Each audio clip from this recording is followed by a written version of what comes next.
Welcome to all the E-Type Jaguar club members and E-Type Jaguar enthusiasts again.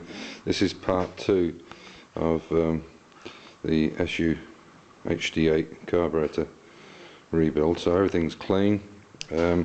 This one I've already put the butterfly in, or throttle valve in, and also this is what goes inside. So you've got a cork gasket, you've got this brass washer which is concave, then the spring, and then the cap that goes on top.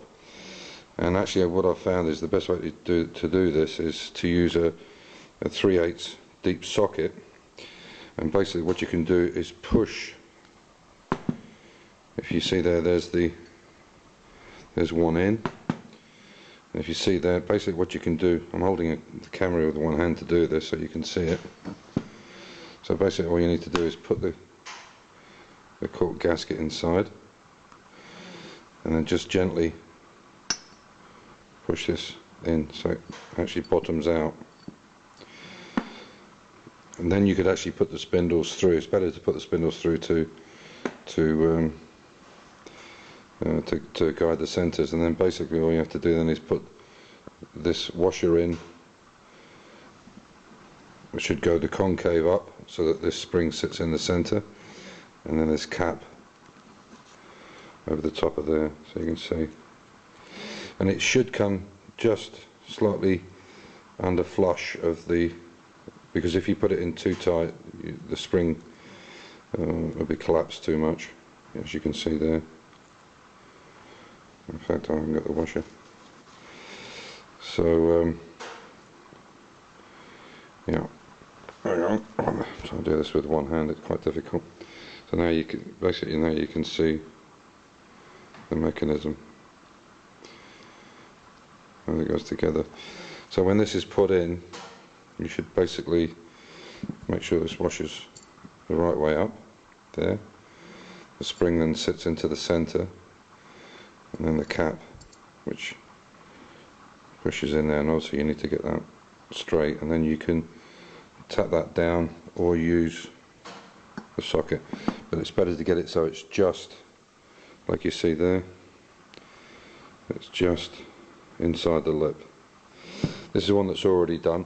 What's very important that you make sure that this throttle is in the right position, and as you can see here, there's a taper on them, and because they're moving forward, the taper needs to be front and back. So that's the open position, and that's fully shut.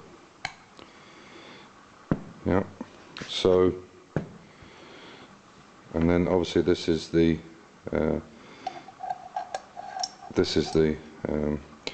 so that's fully closed, and obviously this will have a pin through it, and that will be fully open. So that's the position when it's fully open. Oh.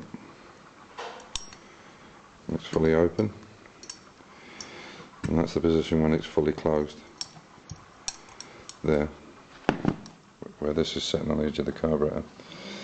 Okay, so I hope that helps out. And obviously all of these come, because these SU kits can be used for different types, you've got different types of seals in them. So some of the seals you won't need the rubber ones, for instance, and obviously there are no holes for these, so that has to be bored. You have to actually bore a hole through the shaft there for these stops, for these throttle or butterfly stop. The last thing I want to show you is there's quite a bit of controversy, well, not controversy, but people talk about these pots and pistons being matched, and if you have 3 carburetors, you could easily, you want to try and keep the piston and the pot together if you can, but there is a way of doing it. If you get them mixed up, you can test them out by putting some tape over the air holes, and then get it fully, as long as it's all clean and there's not too much oil on it, and then check the time it takes for it to drop. And what should happen is they should drop at the same rate, and then you know that you've got the right bell housing and with the right piston. So for instance, if I do, hopefully you can see this, I'll start it together. hopefully they'll come down at the same kind of rate. And if you mismatch them, so I'm going to take this one out, swap it to that end, put this one in here.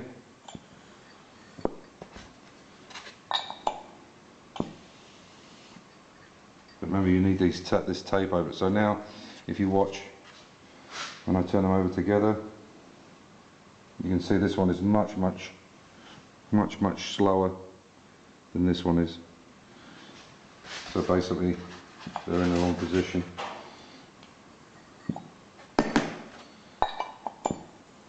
So now I put the original piston back in, and you can see the fall rate is good again. But you need this tape over the end, otherwise it will just drop off too quickly.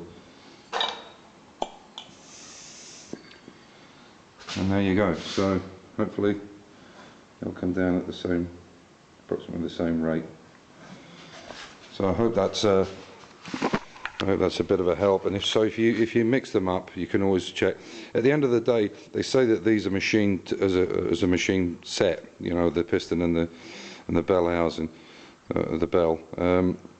That is true. I don't know if it is or not, but if that is true, that's one thing. But even the fact that they move at the same rate will make the carburetors run better. So that's just something that I've seen on the internet and wanted to pass on. But make sure that these holes are covered over, otherwise it will fall off very quickly. Thanks for watching in, and I'll give you part 3 hopefully in the next week or so. Thanks for watching and looking on Dave Jaguar 66 for updates. Bye for now.